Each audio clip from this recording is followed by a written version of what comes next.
ya kutufuatilia kupitia mitandao yetu ya kijamii huko Facebook, Instagram pamoja na Twitter ama X, Azam TV TZ, UTV TZ, Azam TV Burudani, Azam TV Sports, UFM Radio TZ. Kote huko unaweza kutupata, lakini pia kupitia YouTube account yetu ya Azam TV TZ na UTV TZ. Kote huko unaweza kutupata. Lakini matangazo haya mubashara kabisa wakati huu unaweza kuyatazama kwenye application ya Azam TV, Azam TV Max app, ambao unaweza kuidownload kwenye Google Play Store ama App Store, ukaendelea kutazama vipindi mbalimbali kutoka kwenye kisimbuzi cha Azam TV, lakini ukatazama kupitia simu yako ya mkononi ama tablet ama kompyuta yako, popote pale unaweza kutazama. Sasa ndani ya alasiri wa saa huu hapa tuenda kuangazia umuhimu wa ushirikishwaji wa wananchi katika ujenzi na utunzwaji wa miundombinu, hasa katika ukuaji wa uchumi wa taifa letu. Tunaye hapa mdau wa maendeleo wa sekta ya miundombinu, Bruno Kanyaga. Karibu sana Bruno. Asante sana. Sekta ya miundombinu, sekta muhimu sana hiyo. Sana. Ni yapi ambayo unayoona huko mpaka hivi sasa? Actually kama leo nitambulisha kwanza, kwa majina naitwa Bruno Kanyaga. Okay. Ni mdau kwenye sekta hii ya miundombinu takriban kwa miaka 13 sasa. Okay. Tumekuwa tuko kwenye hii sekta ya miundombinu. Tunaanza kwa upande wa miundombinu ya usafirishaji kwa maana transportation infrastructure, lakini kadiri ambavyo tumezidi kukua pia tumejaribu kuona namna gani ambavyo tunaangalizia miundombinu mingine na kwa maana ya kwamba miundombinu hii yote inashirikiana katika namna moja au nyingine, kwa maana miundombinu ya usafirishaji kama ni wa barabara, kama ni wa anga, kama ni wa maji, lakini pia ili miundombinu ya usafirishaji let's say iweze kufanya kazi pia unahitaji nishati. Tunaona sasa hivi kuna magari ya mwendo kasi ambayo yanatumia gesi, bajaji zinatumia gesi, magari ya watu binafsi yanatumia gesi. Kwa hiyo pia tukajikita pia kwenye upande wa miundombinu ya nishati, kuona namna gani ambavyo inaweza kuwa ina msaada kwenye miundombinu mingine ya usafirishaji na miundombinu mingine kwa ujumla. Kwa hiyo ukizungumzia hii sekta ya miundombinu ni sekta ambayo imekuwa kwa kasi sasa hivi. Nadhani wote ni mashuhuda. Tunaona kwa namna gani ambavyo serikali imejitahidi kuwekeza kwa nguvu kubwa na pesa nyingi kwenye sekta ya miundombinu, ujenzi wa miundombinu mbalimbali, ikiwepo miundombinu hiyo niliyozungumzia usafirishaji, miundombinu ya umeme, nishati, lakini pia miundombinu ya maji. Licha kwamba kuna wakati kuna changamoto zinajitokeza katika uendeshaji wa hiyo miundombinu kwa ujumla. Kwa hiyo ukiangalia kwa mapana yake ni kwamba na ndani yake kuna fursa nyingi, kwa sababu nchi inapopanuka kwenye upande wa miundombinu, maana yake kuna nafasi kubwa ya kuanzisha fursa nyingine katika sekta nyingine, zikiwepo sekta za kilimo, ufugaji, madini, utalii, pale ambapo unakuwa na miundombinu ambayo ni imara na stahimilivu. Kwa hiyo ukiangalia huko mbele tunakokwenda ni kwamba tunahitaji sana sisi kama wadau au wananchi, ikiwepo na serikali kwa ujumla, kwa kuona ni namna gani ambavyo tuna uwezo wa kushirikisha jamii katika ukuaji wa hii miundombinu, kuanzia kwenye level ya ujenzi mpaka unapokuja kwenye usimamizi, matumizi pamoja na usimamizi ikiwepo pia na utunzaji wa hiyo miundombinu ili iweze kuwa stahimilivu na endelevu. Sawa Bruno.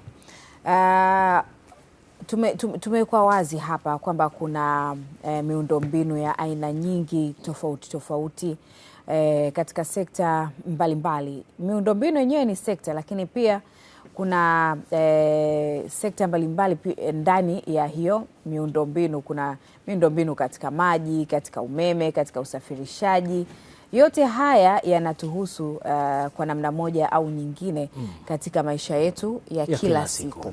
Sawa, katika hizo sekta alizozitaja, nitamani atuambie hapa bwana Kinyaga, kama taifa tumepiga hatua kiasi gani mpaka hivi sasa tulipo katika sekta hizo za miundombinu ambayo tunaizungumza? Yeah, actually ukiangalia kwenye upande wa miundombinu kama nchi tumepiga hatua kubwa sana, kwa sababu kwanza ukiangalia nchi yetu sisi ni nchi ambayo tumejaliwa rasilimali nyingi kidogo, na pia kuna mataifa ambayo yanategemea nchi yetu ili kuweza kufacilitate baadhi ya mambo yao, ikiwepo kusafirisha mizigo ambayo inakwenda kwenye mataifa hayo kama Zambia, Kongo, kwa kutumia bandari kavu ya Dar es Salaam na nyingine ambazo ziko Mtwara na Tanga pia. Kwa hiyo kwa ujumla tumepiga hatua kubwa. Ukiangalia kuna utekelezaji wa miradi mikubwa ambayo ilifanyika kwenye sekta ya miundombinu especially ya usafirishaji. Tumeona SGR, tumeona ujenzi wa miundombinu na mwendo kasi hapa Dar es Salaam, lakini pia hata barabara za kwenda mikoani, kwenda wilayani ambavyo zimefungua nchi kwa ujumla. Kwa hiyo ukizungumzia kwenye level ni kwamba kama taifa tumepiga hatua ya kutosha. Na sasa hivi ukiangalia kuna matumizi pia ya teknolojia mbalimbali ambazo zinatumika katika uendeshaji wa hiyo miundombinu yenyewe ili iweze kuweza kuwa kutekeleza yale majukumu kama inavyopaswa. Kwa hiyo matumizi ya teknolojia tumeona pia yameanza kutumika kwenye utekelezaji wa hiyo miundombinu, uendeshaji wake, lakini bado tunaendelea kupiga hatua kwa sababu kila siku mambo yanabadilika na tunazidi kukua kadiri ambavyo vile teknolojia inazidi kukua na mahitaji pia ya jamii. Sasa tuende kwenye ushirikishwaji wa wananchi kuanzia kwenye ujenzi. Wananchi watakiwa kushirikishwa kwa namna gani hasa pale ambapo kuna mradi ama ujenzi wa mradi fulani unatakiwa kufanyika katika eneo walilopo? Yeah, actually kwenye ujenzi wa miundombinu yoyote huwa kuna hatua kadhaa ambazo lazima zifanyike ili kufikia mpaka kwenye hatua ya ujenzi, kwa sababu jamii lazima kwanza ishirikishwe kwa namna ya kwamba kupewa uelewa. Tunasema ile awareness kwa Kiingereza, kwa maana ya uelewa wa miundombinu ambayo inatakiwa kujengwa katika maeneo ambayo jamii inazunguka. Na ile awareness inajaribu kuwaweka wananchi kwa maana waweze kutambua kwamba kuna mradi ambao unakuja kwenye eneo letu, labda miundombinu ya maji, labda ya umeme au ya usafirishaji. Kwa hiyo lazima wananchi kwanza waelimishwe, wapewe ile elimu ya mwanzo kabisa ya kutambua uwepo wa hiyo miundombinu kujengwa, lakini pia kuweza kutambua umuhimu wake na tunasema faida ya hiyo miundombinu baada ya kuwa imekwisha kamilika. Sasa kwenye ushirikishaji wa wananchi kuna mambo mengi. Hapo kuna mambo let's say labda ya fidia, kwa sababu unaweza kukuta miundombinu ambayo inatakiwa kujengwa inapita katika sehemu ambayo tayari ilishakuwa kuna makazi ya watu na sheria inatambua kwamba hawa watu wanatakiwa kulipwa fidia au hawatakiwi kulipwa fidia. Inategemea, labda mwananchi ndio ameingia kwenye eneo ambalo ni reserve la hifadhi ya barabara au barabara iliingia kwenye eneo ambalo ni kwa ajili ya makazi ya wananchi. Kwa hiyo katika hiyo stage ya kutoa awareness ni pamoja pia na wananchi kutambua nini ambacho kinatakiwa kufanyika, na especially kwenye hiyo issue ya fidia. Lakini baada ya hizo processes zote kunakuwa sasa na process nyingine ambazo ni za ndani za kitaasisi husika ambayo inashughulika na ujenzi wa hiyo miundombinu, kama ni barabara TANROADS let's say au TARURA au kwenye maji DAWASA na sekta nyingine kutokana na taasisi ambazo zinasimamia. Kwa hiyo sasa ndani kuna zile arrangement za kuhakikisha kwamba wanapata mdhabuni, kwa sababu lazima ufanyike upembuzi yakinifu kwanza, then pia kuweza kutoa design. Baada ya hapo aweze mdhabuni kupewa ule mradi. Sasa wananchi pia wanaweza kushirikishwa kwenye hatua, especially inapofika kwenye hatua ya kufanya hizo feasibility study, kwa sababu lazima utapita kwa wananchi utataka kufanya research kujua miundombinu ile ikoje. Lakini pia unapokuja kwenye stage ya ujenzi, kwa sababu wale wananchi ambao wako kwenye lile eneo wanategemea pia wapate ajira kupitia maendeleo yanayoletwa pale katika eneo lao. Kwa hiyo hiyo ni hatua ambayo mwananchi pia husika anatupaswa ashirikishwe ili aweze kuona faida ya moja kwa moja ya ile miundombinu ambayo inajengwa, na manake baada ya hapo ushirikishaji wa mwananchi unakuja sasa katika kuelimishwa na kutambua umuhimu wa kuitunza ile miundombinu, kwa sababu unapojenga ile miundombinu manake unafungua uchumi na fursa nyingine mbalimbali. Okay. Sana nilifuatilia moja kati ya miradi ikaonekana miongoni mwa changamoto ambazo matokeo yake ni muhimu ni hiki unachokizungumza. Wengi katika wananchi ama wakazi wa eneo ambalo linapita mradi sio wanaoajiriwa kwenye miradi hiyo. Sawa sawa. Nini unafikiri ni sababu, na pengine ndio sababu ya kutoona thamani ya mradi ule kwa sababu hakuna mwananchi aliyeshirikishwa? Yeah. Ni kweli hiyo kitu siwezi kukataa kwamba haipo. Ipo kwa sababu sisi tuko huko mtaani tunaishi, tunaona unaweza kukuta mradi uko sehemu fulani, lakini asilimia kubwa ya watu ambao wameajiriwa pale wametolewa kutoka mahali kwingine, kitu ambacho kidogo kinaleta sintofahamu kwa jamii husika ambayo iko pale.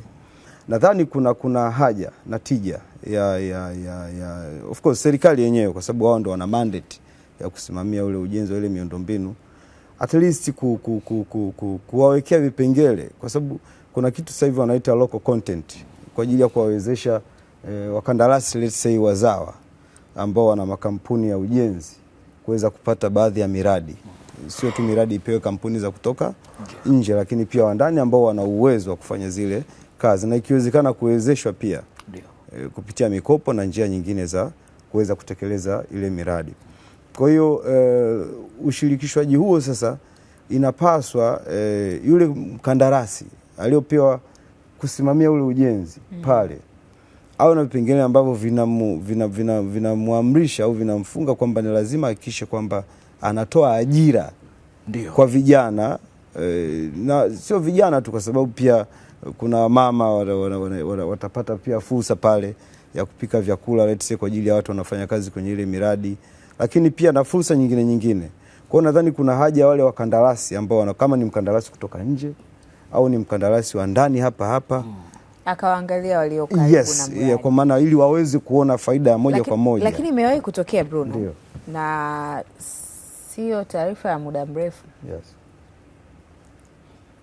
Sikumbuki vyema ni mradi wa wapi, lakini hapa Tanzania vijana wanaitwa waende wakafanya kazi katika mradi ambao upo katika eneo hilo na hawajitokezi.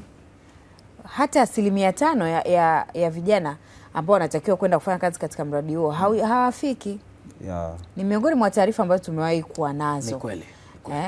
Sasa wakati mwingine wananchi wafanywe nini cha ziada, kwa mfano kushirikishwa kwa mfumo huu sasa wa utekelezaji na wao au wao pia wawe sehemu iwe sehemu kwao kupata ajira.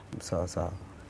Unajua kwenye utekelezaji wa hivi vitu kuna changamoto pia mbalimbali. Unajua watu wengi nadhani kwa mfano kwa upande wa hawa macontractor, kwa sababu kazi nyingi ambazo unaweza kukuta zinafanyika pale ni hizi tunasema ni kazi let's say hizi ndogo za watu wa kusaidia kazi au mafundi, lakini kuna maengineer pia ambao ni professional ambao wapo kwa ajili ya kusimamia ule mradi.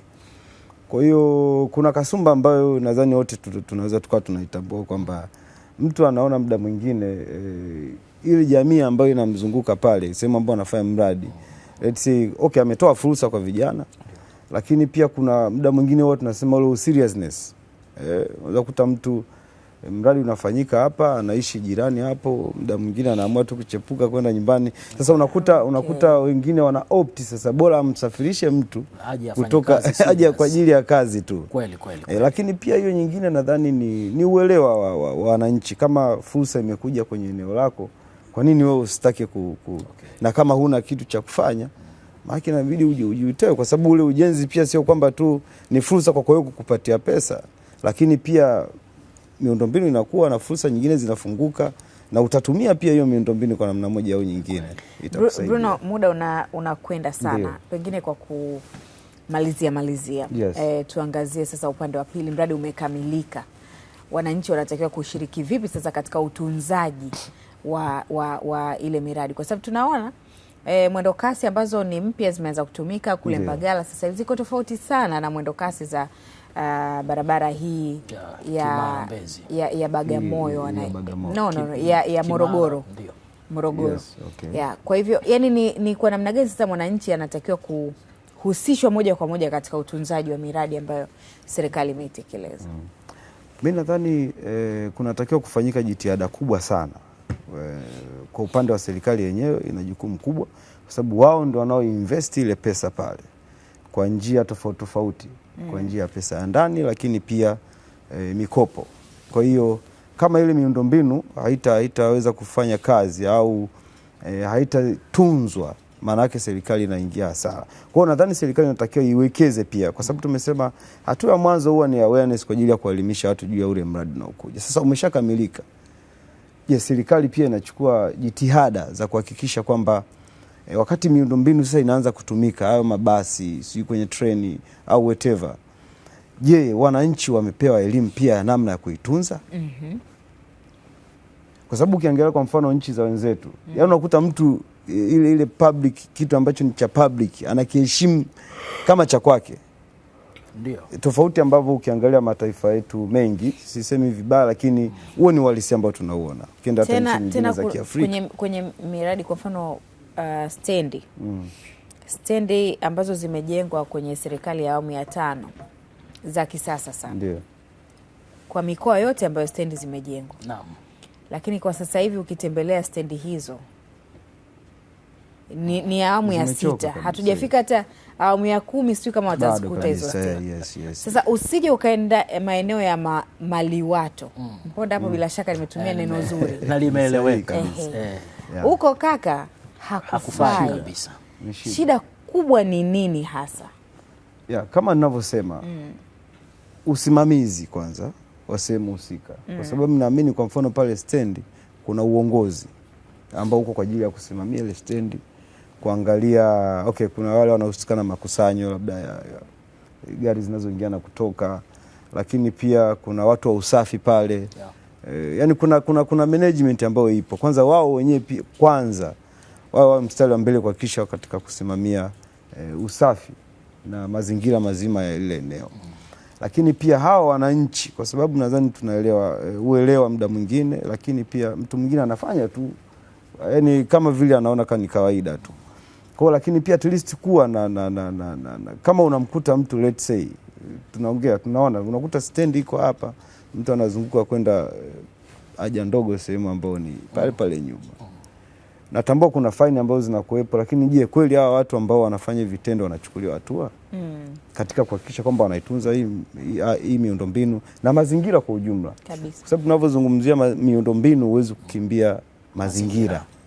Kwa sababu kadri tunavyojenga miundombinu ya kisasa, vile pia tuna matumizi mengine ambayo mazingira lazima tuyatunze kwa namna moja au nyingine.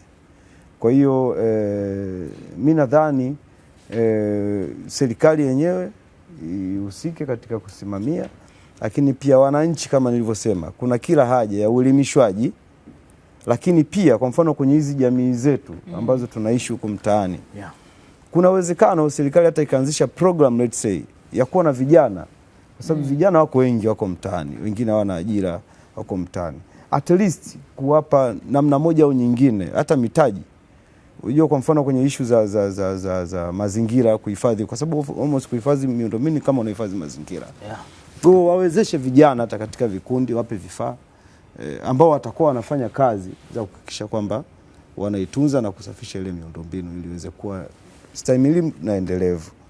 Kwa hiyo ushirikishaji wa jamii kwa ujumla ni muhimu, lakini pia kuwa na programs, kwa sababu serikali itaenda, lakini pia kuna program ambazo zinatakiwa zifanyike. Kwa mfano through media kama hizi Azam TV na media nyingine pia, lakini pia kwa njia nyingine yoyote ambayo unadhani ujumbe unaweza kufika kwa wananchi, na wananchi wapewe ile hali ya kuhisi kwamba hii miundombinu ambayo tumejengewa ni yetu, sio ya watu fulani, kwa sababu wote kwa ujumla tunaitumia. Nadhani hiyo inaweza ikasaidia kwa namna moja au lakini pia kuwa na programs mbalimbali ambazo zinakuwa zinaenda. Kuna makongamano, kuna mikutano ambayo inakuwa inafanyika pia katika uelimishaji, kwa sababu hata sisi wenyewe katika shughuli ambazo tunazifanya kama wadau kwenye sekta ya miundombinu, kila mwaka tumekuwa na program tofauti tofauti zinazohusiana na masuala ya mazingira, miundombinu, lakini pia na sekta